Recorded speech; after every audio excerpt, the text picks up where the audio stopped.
हे बच्चा, good morning. कैसे हो आप लोग? आई होप कि आप पढ़ाई बहुत अच्छे से कर रहे हो। कि हम लोग जो है क्लास 10th का साइंस चैप्टर 7 को डिस्कस कर रहे थे and it is about the reproduction, है ना। ये रिप्रोडक्शन के बारे में काफी बातें हम लोगों ने इसके बारे में डिस्कस किया था लास्ट क्लास में। जो एक टेक्निकल कंसेप्ट होना चाहिए सेल लेवल पे, कैसे ये वर्क करता है, ये सारी बातें डिस्कस कर लिया। आज हम डिस्कस करेंगे कि मोड्स ऑफ रिप्रोडक्शन, यानी कि कितने तरह से, क्या तरीका है रिप्रोड्यूस करने का, modes of reproduction. So fundamental level पे देखा जाए तो दो तरीके से रिप्रोडक्शन होता है। एक sexual reproduction, sexual reproduction means इसमें दो ऑर्गेनिज्म होंगे, टू ऑर्गेनिज्म, जिसमें एक ऑर्गेनिज्म के पास जो है स्पर्म होगा और दूसरे ऑर्गेनिज्म के पास जो है एग होगा, जिसके कारण जो है क्या फॉर्म करेगा, बेबी फॉर्म करेगा। मींस न्यू इंडिविजुअल्स आ जाएगा, न्यू इंडिविजुअल ऑर्गेनिज्म जो है आ जाएगा। अब सेक्सुअल रिप्रोडक्शन में बस ये याद रखना, ये दो ऑर्गेनिज्म जो होंगे वो सेम स्पीसीज के होने चाहिए, सेम स्पीसीज। ये बहुत ही बेसिक बात है, सेम स्पीसीज के होने चाहिए। बट इस टॉपिक को हम लोग नेक्स्ट क्लास में डिस्कस करेंगे। आज हम डिस्कस करेंगे asexual reproduction, asexual reproduction. Asexual, A जहां पे लिखा रहे तो वो रिप्रेजेंट करता है नॉट को। A means without, means without sex, बिना सेक्स। इसमें सेक्स इन्वॉल्व है, इसमें मेटिंग इन्वॉल्व है। स्पर्म का मतलब हो गया मेल, एग का मतलब हो गया female. So when they met, जब एक दूसरे के साथ ये सेक्स करेंगे तब जो है बेबी प्रोड्यूस हो, न्यू इंडिविजुअल आएगा। इस वाले सिचुएशन में असेक्सुअल का मतलब ये हो गया कि ए का मतलब हो गया विदाउट, सेक्सुअल का मतलब सेक्स, मतलब विदाउट सेक्स रिप्रोडक्शन। तो इसमें दो ऑर्गेनिज्म की तो जरूरत है ही नहीं, एक ही ऑर्गेनिज्म सफिशियंट रहेगा। Means one organism is sufficient, कोई भी एक ऑर्गेनिज्म जो है वो सफिशियंट होगा रिप्रोड्यूस करने का, है ना। तो आज का जो हमारा मेजर डिस्कशन रहेगा वो इसी पॉइंट ऑफ व्यू से रहेगा। तो एक हम लोग ये डिस्कशन कर लेते हैं, एक अंडरस्टैंडिंग बिल्ड कर लेते हैं कि ऐसे कितने मेजर तरीके हैं जो हमें आज डिस्कस करना है। सो असेक्सुअल रिप्रोडक्शन में जैसे कई सारे अलग अलग तरीके हैं। जैसे एग्जांपल के लिए नंबर 1 फिजन। अब फिजन का मतलब जैसे कोई एक पहले से ही ऑर्गेनिज्म है, एक पहले से ही ऑर्गेनिज्म है, ये क्या हो जाए, ब्रेक होके, खुद से ही ब्रेक होके। फिजन का मतलब ये होता है स्प्लिट होना, ठीक है, स्प्लिट होना। तो नंबर 1 हम लोग ये डिस्कस करेंगे। तो बस अभी के लिए बेसिक बातें डिस्कस कर लेते हैं। ये ब्रेक होके एक नया, मींस ब्रेक होगा तो दो पार्ट बनेंगे, दो नए, टू न्यू इंडिविजुअल्स प्रोड्यूस करेगा।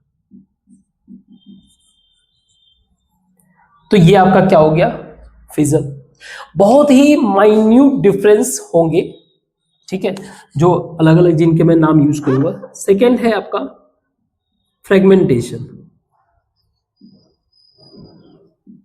Fragmentation mode of reproduction. पहला है फिजन मोड ऑफ रिप्रोडक्शन, यानी कि स्प्लिट होकर नया बनाना।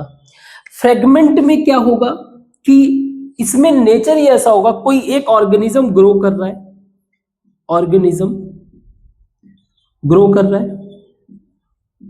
ग्रो करने के बाद एक सर्टेन लेवल पे आने के बाद ये टूट जाते हैं, दे ब्रेक।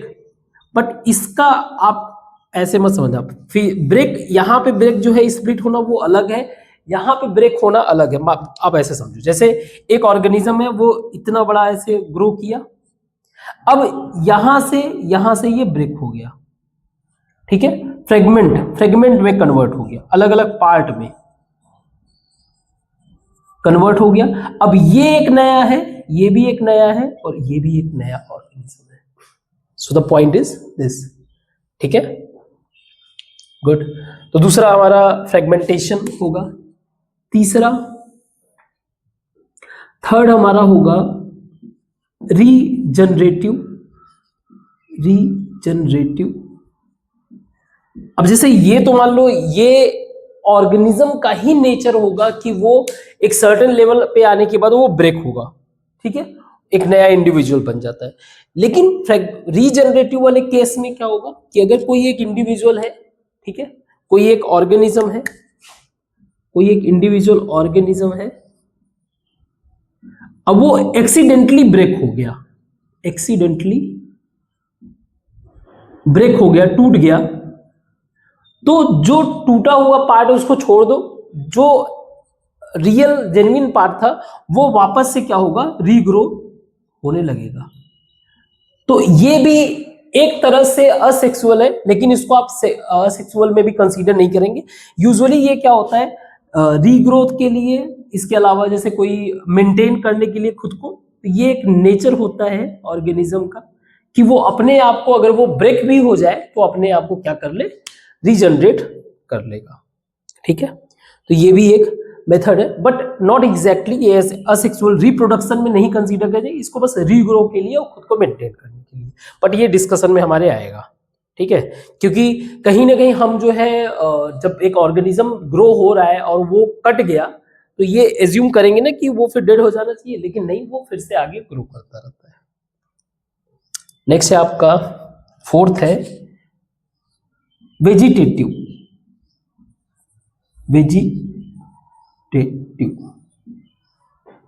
नाउ वेजिटेटिव का मतलब क्या होता है? वेजिटेटिव अगर उसमें जाओगे, ग्रीक या लैटिन मीनिंग में जाओगे, तो वेजिटेट का मतलब होता है नरिश करना खुद को।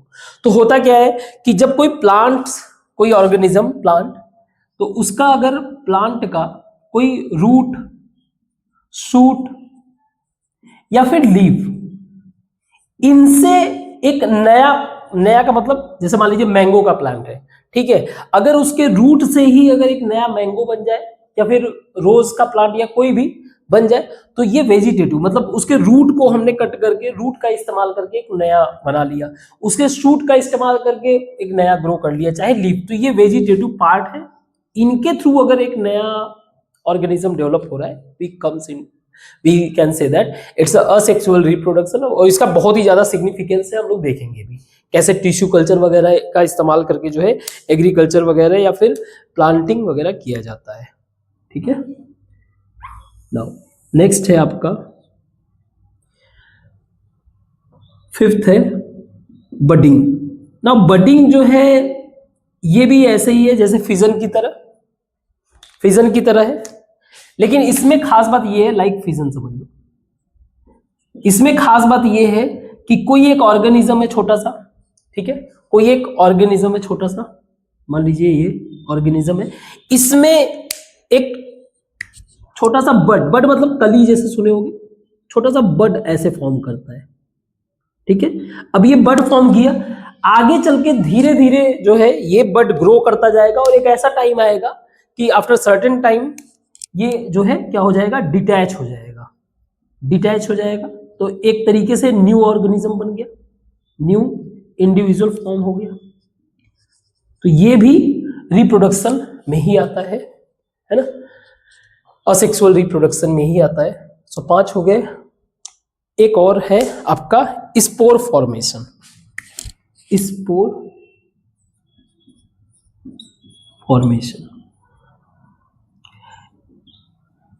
यूजुअली इसको फंगस वाले कंसेप्ट में देखा जाता है, जैसे अभी हम लोग डिस्कस भी करेंगे। जैसे आप देखोगे इसमें तो कुछ इस तरह से फंगस में क्या होता है, इस तरह से थ्रेड होते हैं, थ्रेड टाइप के होते हैं कुछ, कई सारे। अब इन सभी थ्रेड के ऊपर एक बल्ब टाइप का बना होता है, ये एक बल्ब टाइप का बना होता है, हम लोग फंगस की बात कर रहे हैं, ठीक है। इस बल्ब के अंदर ये जो हमारा स्पोरेजिया बोला जाता है। इस बल्ब के अंदर जो है स्पोर्स यानी कि सीड्स होते हैं, और आफ्टर सम टाइम ये सीड्स जो है बर्स्ट करते हैं। जब बर्स्ट करते हैं मतलब ये बल्ब जो है ये बर्स्ट जब करेगा तो ये सीड जो है फैल जाता है, ये सीड जो है फैल जाता है, और फिर से इस तरीके से इसको जो ये है पतला सा लाइन, इसको बोलते हैं हाइफे। देखेंगे अभी हाइफे का मतलब होता है वेब, थ्रेड। अब देखो जैसे जैसे ग्रीक और लैटिन यानी कि जैसे जैसे रिसर्च वगैरह बढ़ रहा था, तो एक ही शब्द को बार बार अगर यूज करेंगे तो कंफ्यूजन हो जाएगा, इसीलिए कुछ रूट मीनिंग वगैरह से लेकर अलग अलग नाम रख दिए ताकि उन सब चीजों को इजी वे से आइडेंटिफाई किया जा सके। खैर, तो इसको बोलते हैं स्पोरेजिया, आगे डिस्कस करेंगे हम लोग स्पोर फॉर्मेशन में। सो होता क्या है कि ये जो है, अगेन मैं बता रहा हूँ, ये एयरबॉर्न होता है। जैसे ब्रेड वगैरह में फंगस वगैरह लग जाता है तो उसमें देखोगे आप धागे जैसा होता है, और धागे के टिप पे जो है आपको बल्ब टाइप का स्पोरेजिया टाइप का मिलेगा, उसके अंदर स्पोर्स होता है। स्पोरेजिया टर्म यूज करने का मतलब ये है कि स्पोर का मतलब हो गया आपका सीड, और एंजिया का मतलब होता है कंटेनर, एक ऐसा कंटेनर जिसने सीड को लेके रखा है। फिर वो बर्स्ट किया एक सर्टेन टाइम के बाद, बर्स्ट होने के बाद इसके जो है कई सारे सीड्स फैल गए वापस से, और ये फंगस और भी ज्यादा तेजी से फिर वापस से हाइफे बनाने लगेगा, यानी कि थ्रेड बनाएगा, फिर उसके ऊपर नया आएगा बल्ब, और इस तरीके से। सो आप इसमें अगर फोकस करोगे तो ये सिर्फ अकेले ऑर्गेनिज्म है जो खुद के हेल्प से, खुद से ही self they are producing a new organism. कहीं से भी जो है किसी और ऑर्गेनिज्म का इस्तेमाल नहीं कर रहे हैं, दो ऑर्गेनिज्म मिलकर नहीं कर रहे, अकेले सफिशिएंट है प्रोड्यूस करने के लिए। That is the reason we call it asexual reproduction. Getting my point? तो एक एक करके हम लोग डिस्कस करेंगे। आज हम लोग इस पोर्शन को डिस्कस करेंगे, नेक्स्ट क्लास में हम लोग जो सेक्सुअल रिप्रोडक्शन को डिस्कस करेंगे। तो इसको मिटाते हैं और आगे इसको पढ़ते हैं। तो स्टार्ट करते हैं दो प्रैक्टिकल ऑब्जर्वेशन से, ताकि एक प्रैक्टिकल अंडरस्टैंडिंग भी बिल्ड हो जाए, और आप चाहो तो इसको कर भी सकते हो, और वैसे भी आपके स्कूल में जो है इसका प्रैक्टिस कराएंगे, एक्टिविटी कराएंगे। तो एक प्रैक्टिकल ऑब्जर्वेशन से फिर हम लोग अपने थियरी वाले पोर्शन में एंटर करेंगे। तो सिंपल एक शुगर सॉल्यूशन लेते हैं। शुगर सॉल्यूशन के अंदर जो है यीस्ट ऐड करते हैं, यीस्ट के ग्रेन्यूल्स। अब यीस्ट क्या होता है? यीस्ट क्या होता है? बेसिकली ये एक तरीके का ऑर्गेनिज्म था। लैटिन रूट के पॉइंट ऑफ व्यू से इसका जो नाम रखा गया था गिस्ट से, और वो इसलिए क्योंकि एक ऐसा ऑर्गेनिज्म था जो बबल फॉर्म करता था, प्लस फोम बनाने में मदद करता था। और बेसिकली होता कैसा था, क्योंकि ये CO2 प्रोड्यूस करता था। अब इसी बबल फॉर्मेशन के नाम पे इसका नाम पड़ गया था, इस ऑर्गेनिज्म का, यीस्ट। ठीक है, इसी से ब्रेड वगैरह, केक वगैरह बनाने का काम होता है। खैर, तो यीस्ट ग्रेन्यूल्स डाले शुगर सॉल्यूशन में, और लगभग 1 से 2 घंटे के लिए छोड़ दिया, 1 to 2 आवर्स के लिए लेफ्ट कर दिया। फिर जब इस पे ऑब्जर्वेशन किया गया तो देखा गया, माइक्रोस्कोपिक लेवल पे ऑब्जर्व किया गया, तो देखा गया कि यीस्ट जो था, एक मान लीजिए ये यीस्ट है, इसके जो है बॉडी पे ही एक छोटे से बड की तरह दिखने लगा। बड मतलब कली समझते हो, छोटा सा, है ना, अंकुर। जैसे कोई आप कोई क्या बोलते उसको, कोई चीज रात में आप रख देते हो भिगा के, क्या बोलते, दाल वगैरह, है ना, चना वगैरह, है ना, फिर उसमें अंकुरित हो जाता है, तो ये एक तरीके का बड फॉर्म हो गया। और थोड़ी देर बाद देखा तो ये दोनों ही आपस में सेपरेट हो गए। तो ये एक जो है 2 में कन्वर्ट हो रहा है, क्योंकि 1-2 घंटे में ये प्रोसेस स्टार्ट हो गया था। तो no doubt it's a fast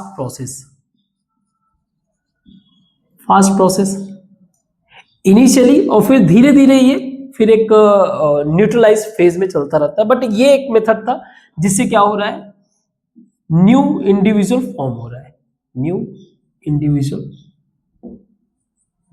रहा है, खास बात यह है कि इसमें किसी और की मदद नहीं, खुद एक ऑर्गेनिज्म खुद ही अपने अंदर से एक नया प्रोड्यूस कर रहा है। तो ये असेक्सुअल रिप्रोडक्शन था। इसी तरीके से हम लोगों ने एक ब्रेड का स्लाइस लिया, अच्छा, इसको वार्म प्लेस पे रखना है, ठीक है। ब्रेड का स्लाइस लिया, इसको हमने डार्क वेट प्लेस पर रख दिया कहीं पे, और लगभग 1 वीक के बाद जब ऑब्जर्व किया तो हमें दिखने में क्या मिला कि ब्रेड के ऊपर, मान लीजिए ये ब्रेड है, ये आपका ब्रेड है, ठीक है। ब्रेड के ऊपर कई सारे येलोइश ग्रीन कलर का, नहीं, ब्लैकिश ग्रीन कह लो, ठीक है, ब्लैक कह लो या ग्रीन, ब्लैक ही समझ लो, ब्लैक कलर के कई सारे थ्रेड जैसे स्ट्रक्चर बन गए थे, ठीक है, थ्रेड जैसे स्ट्रक्चर। अब ये जो थ्रेड जैसा स्ट्रक्चर, फिर आगे ऊपर उसके बल्ब वगैरह, तो ये एक तरीके से क्या था, फंगस। अब ये ब्रेड अपने में डेड है, इसके जो थ्रेड्स है ये पूरे के पूरे इसके अंदर तक घुसे हुए, ब्रेड के अंदर तक घुसे हुए, और ये इनसे न्यूट्रिएंट अपना एब्जॉर्ब करके इनके ऊपर सरवाइव कर रहे हैं। इसको जब ऑब्जर्व किया गया तो इसके ऊपर का जो बल्ब था, जो जिसके अंदर सीड्स भरा हुआ था, मैं अभी नाम नहीं ले रहा हूं, टेक्निकल नाम नहीं ले रहा हूं, बस समझते हैं, ये इसके सीड जो है बर्स्ट होके फैलते थे, और ये और भी फास्ट। तो इसका अगर प्रोग्रेशन देखा जाए, फंगस का प्रोग्रेशन इनिशियली तो स्लो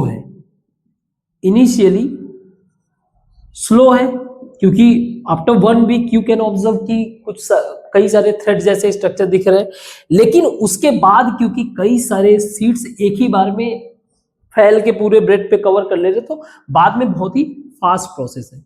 ये शुरुआत में तो फास्ट मतलब बहुत ही तेजी से ग्रो करता हुआ दिखेगा, लेकिन क्योंकि एक जो है 2 ही में कन्वर्ट हो रहा है तो कोई इश्यू नहीं, बाद में ये बहुत ज्यादा फास्ट दिखता है।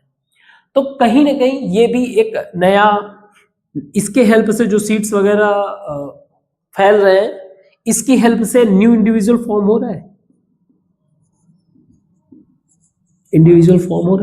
तो ये भी क्योंकि कोई अलग से सेपरेटली कोई ऑर्गेनिज्म आया नहीं, इसी एक के ऊपर जो बल्ब है यही बर्स्ट होके जो है कई सारे मल्टीपल क्रिएट कर रहे हैं। तो ये भी एक ऑब्जर्वेशन था, ठीक है, 2 ऑब्जर्वेशन। अब ये हमारा प्रैक्टिकल ऑब्जर्वेशन के बाद अपने हम थियोरेटिकल कंसेप्ट पे चलते हैं, फिर उसको डिस्कस करते हैं। तो अब आप लोगों का जो भी कंफ्यूजन है वो दूर होगा, ठीक है। तो हमारा पहला टॉपिक है फिजन, जो कि क्या है, असेक्सुअल रिप्रोडक्शन। अब हम लोग फिजन देखेंगे किसमें, 2 तरीके के जो है ऑर्गेनिज्म में देखेंगे। एक है हमारा बैक्टीरिया क्यों, बेसिकली बैक्टीरिया का मतलब क्या हो गया, इट्स काइंड ऑफ प्रोकैरियोटिक, और यूकैरियोटिक आपने पढ़ा होगा। सो प्रोकैरियोटिक, प्रो मतलब पहले का कह लो, अर्लियर, कैरियोटिक मतलब न्यूक्लियस, जहां पे न्यूक्लियस प्रॉपर ना हो,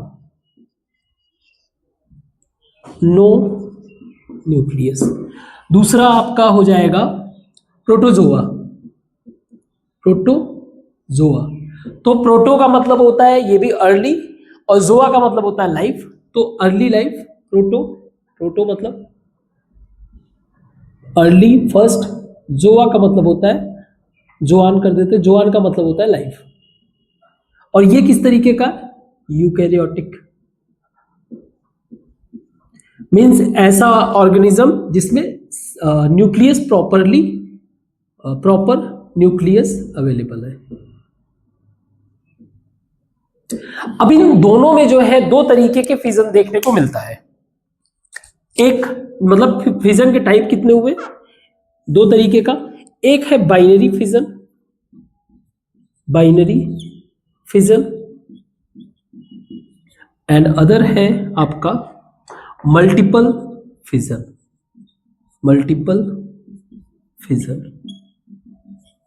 इसी तरह इसमें भी बाइनरी फिजन बाइनरी फिजन, और यहां पर मल्टीपल फिजन। तो फिजन का मतलब क्लियर कट क्या होता है? फिजन का मतलब होता है स्प्लिट होना। फिजन का मतलब क्या है? स्प्लिट होना, अलग हो जाना, ठीक है, स्प्लिटिंग। फिजन का मतलब स्प्लिटिंग। तो ये कैसे न्यू इंडिविजुअल फॉर्म कर रहे हैं? जैसे बैक्टीरिया में हम लोग एग्जांपल लेते हैं अमीबा का। अमीबा का अमीबा की बात करें तो एक ऐसा ऑर्गेनिज्म है, सिंगल सेल ऑर्गेनिज्म है, जिसमें न्यूक्लियस प्रॉपर होगा नहीं। यूजुअली ये बाइनरी फिजन शो करने का मतलब ये है कि एक जो हमारा अमीबा है उसका डीएनए कॉपी होकर दो बन के अलग अलग नए इंडिविजुअल फॉर्म कर लेते हैं, एक जो है दो फॉर्म कर लेते हैं। सो अमीबा में ये यूजुअली देखने को मिलता है। अब यहां पे आपको कंफ्यूजन हो सकता है, ठीक है। ये जैसे हम लोगों ने अभी यीस्ट वाला एग्जांपल पढ़ा, यीस्ट वाले हम लोगों ने जो अभी एक्टिविटी में जो डिस्कस किया, उसमें एक यीस्ट है, उसके यीस्ट के एक पॉइंट पे जो है बड बनता है, ठीक है, बड बनता है। और ये बड धीरे धीरे ग्रो होके क्या होता है, ग्रेजुअली ग्रो होगा और डिटैच हो जाएगा। तो फिजन और ये बडिंग में आता है। फिजन और बडिंग पूरी तरीके से अलग है, ठीक है। आगे हम लोग बडिंग को डिस्कस करेंगे, लेकिन ये वाला पोर्शन क्या कर रहा है, ये पूरी तरीके से न्यू ऑर्गेनिज्म, दो नए ऑर्गेनिज्म में डिवाइड हो रहा है, ठीक है, क्लियर। अब इसमें क्या रहेगा, जैसे यीस्ट वाले कंसेप्ट में एक बार यहां से ग्रो होके चला गया, दूसरा ग्रो होगा, तीसरा ग्रो होगा, ऐसे करके कई सारे एक ही जगह से ग्रो हो सकते हैं। लेकिन इस वाले केस में एक ऑर्गेनिज्म जो है कई दो ऑर्गेनिज्म में डिवाइड हो जाता है। तो यूजुअली ये जो है देखने को मिलता है binary fission means equal division देखने को मिलता है, इक्वल डिवीजन। बाइनरी का मतलब होता है बाई का मतलब टू, ठीक है। अमीबा जो है कुछ आप कह सकते हो कुछ स्पेशल कंडीशन में मल्टीपल फिजन भी दिखाता है, मतलब एक जो है कई सारे पार्ट में, बट ये रेयर सिचुएशन है, ठीक है। अब इसको समझते हैं प्रोटोजोआ को। प्रोटोजोआ में बाइनरी फिजन की बात करें, जैसे कि पैरामीशियम हो गया, पैरामीशियम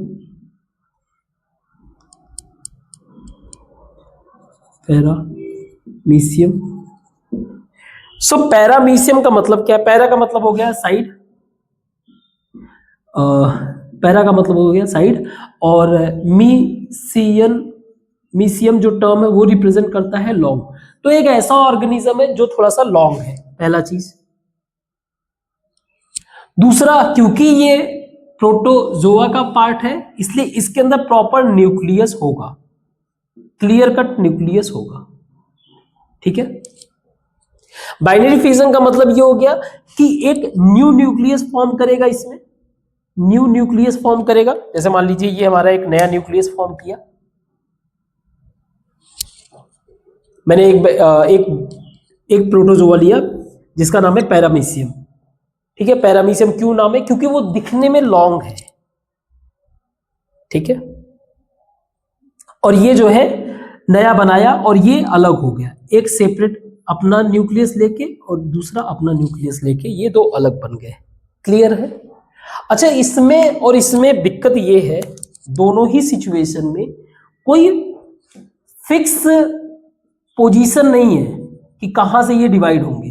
नो फिक्स पोजीशन और प्लेस फॉर डिवीजन, कहीं से भी ये इनका कोई डेफिनिट प्लेस नहीं है जहां से ये डिवाइड हो, कहीं से भी ये डिवाइड हो सकते हैं। लेकिन बाइनरी फिजन प्रोटोजोआ में ही एक आता है आपका, एक ऑर्गेनिज्म आता है जिसका नाम है लिशमेनिया। नाउ लिशमेनिया बेसिकली, पहली बात तो इसका नाम ऐसा क्यों पड़ा, तो ये नाम पड़ा था एक ब्रिटिश के एक डॉक्टर थे, उनका नाम था सर विलियम बुग लिशमैन। तो उनके नाम पे क्या पड़ा? लिशमैनिया। उन्होंने देखा था इसको। इसी से एक बीमारी होता है जिसको बोलते हैं काला अजर। ना अजर जो टर्म है, ये टर्म बेसिकली एक अरेबिक टर्म है जिसका मतलब होता है बीमारी, डिजीज। तो अब ऐसा डिजीज हो रहा है जिसके कारण ब्लैक स्पॉट्स बनने लगे, इसका नाम रख दिया गया काला अजर। अच्छा, इसका खास बात क्या था? क्यों ये डिफरेंट था? डिफरेंट होने का रीजन ये था कि ये जो प्रोटोजोआ था, मींस प्रोटोजोआ था एक जिसके अंदर न्यूक्लियस था। खास बात ये था, इसका अलग नाम रखने का कारण ये था कि इसके पास एक टेल जैसा कुछ था, टेल कह लो या फिर चाबुक जैसा कुछ अटैच था। ठीक है, तो इसको बोलते हैं, इस शेप को बोलते हैं, इस शेप को बोलते हैं, इस शेप को बोलते हैं फ्लैगेलम। फ्लैगेलम का मतलब क्या है? विप। विप मतलब चाबुक। ठीक है, चाबुक। विप लाइक स्ट्रक्चर, एक ऐसा स्ट्रक्चर जो विप के जैसा हो। तो ऐसे कई सारे हैं, जैसे अच्छा, ये विप क्या करता है? ये विप का जो मूवमेंट होता है, ये विप का मूवमेंट हेल्प करता है इसको फॉरवर्ड मूव करने के लिए, फॉरवर्ड मूव करने के लिए। तो उन्होंने पहली बार जब इसको सर्च किया था, क्योंकि ये डिफरेंट था, इसलिए जो है इन्होंने अपने इनके नाम से जो है इसका नाम पड़ गया। ठीक है। अच्छा, ऐसे कई सारे देखने को मिलेंगे आपको। जैसे एग्जांपल के लिए जो स्पर्म सेल होते हैं, स्पर्म सेल होते हैं, उसमें भी विप देखने को मिलता है ऐसा, और वो उसका जो पीछे का पार्ट रहता है वो हिलता रहता है, उसके हेल्प से मूव करता है। अब इसको बाइनरी फिजन का मतलब ये भी क्या करता है, अपना एक न्यूक्लियस सेपरेट करेगा, और याद रखना ये जब डिवाइड होगा विद रेस्पेक्ट टू अपने विप के ही रेस्पेक्ट में डिवाइड होगा। तो इसका एक डेफिनिट, आप कह सकते हो इसका एक फिक्स्ड रेफरेंस, मतलब फिक्स पॉइंट है, फिक्स्ड, या कह लो डेफिनिट रेफरेंस फॉर डिवीजन। और ये किसके रेफरेंस से ये डिवीजन कर रहा है? With respect to flagellum. Flagella का मतलब होता है, आप कह सकते हो फ्लैगल का मतलब होता है विप या चाबुक। यूएम रिप्रेजेंट करता है लाइक, चाबुक के जैसा। ठीक है, तो बाइनरी फिजन हो रहा है लगभग एक जैसा। ठीक है, पैरामीशियम प्रोटोजोआ में और लिशमैनिया। हम लोगों ने इसको डिस्कस कर लिया। ये आपको बाइनरी दिख सकता है लेकिन बाइनरी है नहीं। ठीक है, अगर इसको आप बाइनरी कहना भी चाहो, ये ब्रीडिंग वाला, तो आप कह सकते हो एक तरह से बाइनरी अगर दो में डिवाइड कर रहे हैं, क्योंकि ये खुद का अकेले जो है कई सारे यीस्ट कई सारे प्रोड्यूस कर सकता है। तो इसमें जो है क्या होगा, इसमें क्या होगा, ये अनइक्वल डिवीजन है। क्या है?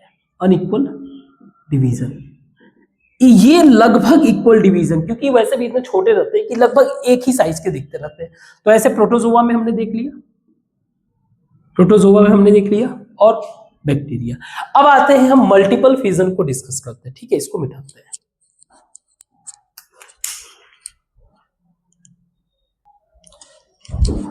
ओके, तो लिशमैनिया में होता क्या होगा कि एक नया न्यूक्लियस बनेगा, और न्यूक्लियस जो है सेम किसके रेफरेंस में अलग से डिवाइड हो जाएगा। एक ऐसे बन जाएगा और एक यहीं पे एक और पास में रहेगा, ये आपस में डिवाइड होके, या अगर मान लो ऐसे कर दे, ठीक है, इसका एक अलग डिवीजन है। तो ये आपस में क्या होते हैं, लेकिन रेफरेंस क्या, किस पॉइंट से ये डिवाइड कर रहे हैं? इस पॉइंट से, इसके फ्लैगेलम के पॉइंट से। अब आते हैं मल्टीपल डिवीजन। तो मल्टीपल डिवीजन में प्रोटोजोआ एक है, आप बोल सकते हो उसको प्लाज्मोडियम। नाउ प्लाज्मा का मतलब jelly like structure, jelly substance, और ओडियम का मतलब हो गया स्ट्रक्चर, एक जेली लाइक स्ट्रक्चर है। ठीक है, और इसका सबसे बेहतर एग्जांपल है, आप कह सकते हो मलेरिया। मलेरिया। ओके, मलेरिया क्या हुआ? एक प्रोटोजोआ हुआ, यानी इसके पास न्यूक्लियस होगा, पहला चीज। ये पैरासाइट है एक तरीके से, पैरासाइट। ना पैरा का मतलब क्या हो गया? साइड में। पैरा का मतलब साइड में। साइड यहां रिप्रेजेंट करता है फूड को, मींस ये अपना फूड किसी और से एक्सट्रैक्ट करता है। तो मल्टीपल फिजन में होता क्या है कि जैसे मान लीजिए ये आपका मलेरिया का प्रोटोजोआ है, ठीक है। अब इसमें कई सारे न्यूक्लियस ये पहले फॉर्म करेगा, कई सारे मल्टीपल न्यूक्लियस ये फॉर्म करेगा, ठीक है। फर्स्ट क्रिएट मल्टीपल न्यूक्लियस, पहला ये क्या करेगा? कई सारे न्यूक्लियस क्रिएट किया।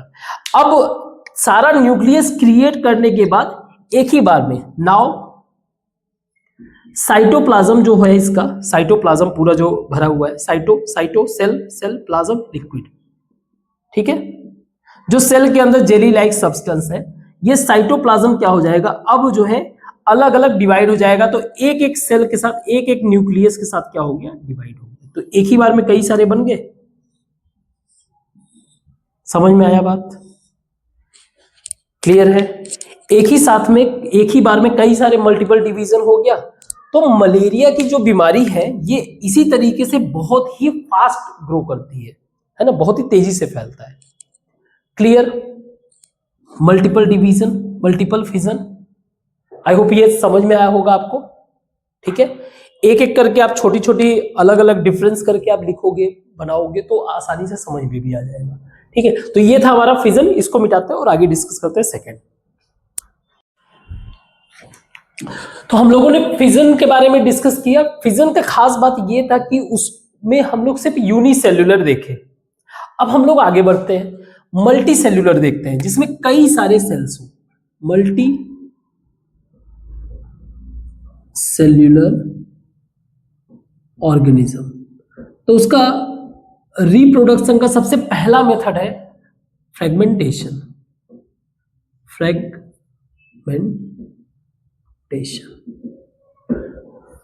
तो ये हमारा सेकंड है, फ्रेगमेंटेशन। समझेंगे ये कैसे डिफरेंट है, क्या टॉपिक है इसमें, क्या पॉइंट है।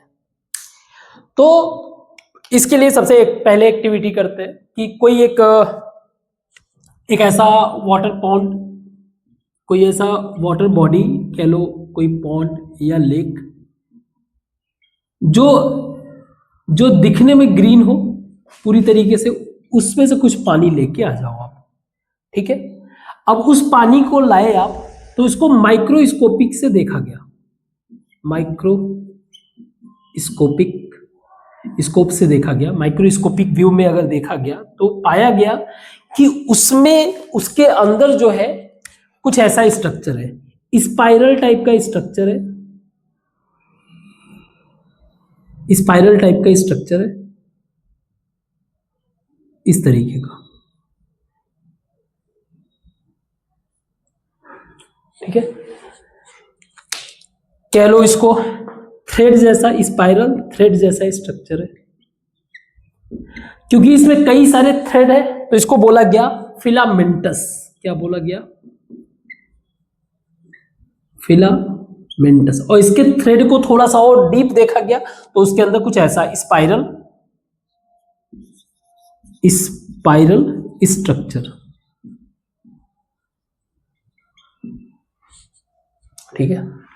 दैट इज द रीजन इसका नाम रखा गया, इसका नाम रखा गया स्पाइरोक्यूर। ये एक तरीके का क्या है?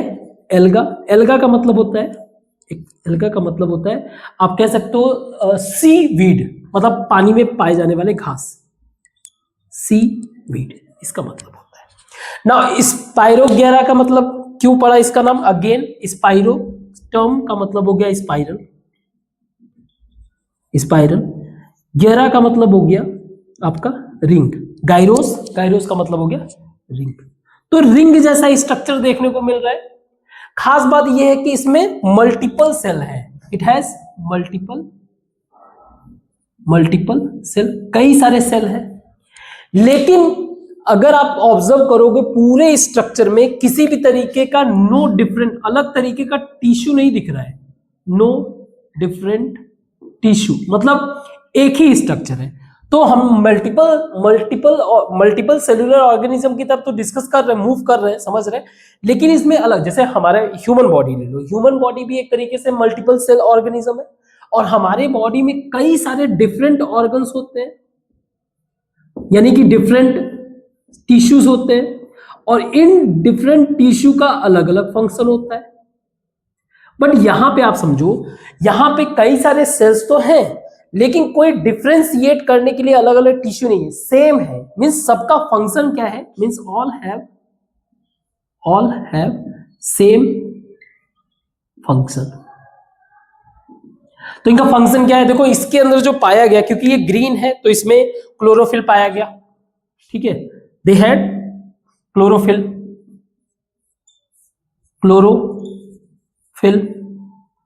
इसके अलावा जो है, क्योंकि ये अपना खाना खुद प्रोड्यूस करते हैं, तो इसमें क्लोरोप्लास्ट या फिर सेल्यूलोज वगैरह भी पाया गया, खैर वो अलग पॉइंट है। हम लोग इस तरफ आते हैं, इसको डिवीजन। अब ये वाटर में है, तो वाटर करंट जो है इसको क्या करता है, वाटर करंट जो है इसको वीक करता है, वाटर करंट जो है, वाटर करंट के कारण ये जो है डिवाइड हो जाता है, इसका सेल डिवीजन होता है।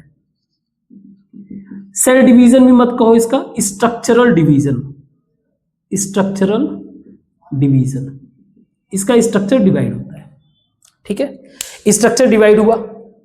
अब ये स्ट्रक्चर डिवाइड हो गया, तो जितने भी पार्ट बने, जितने भी स्ट्रक्चर डिवाइड के कारण जितने भी फ्रेगमेंट्स बने, means that call for different multiple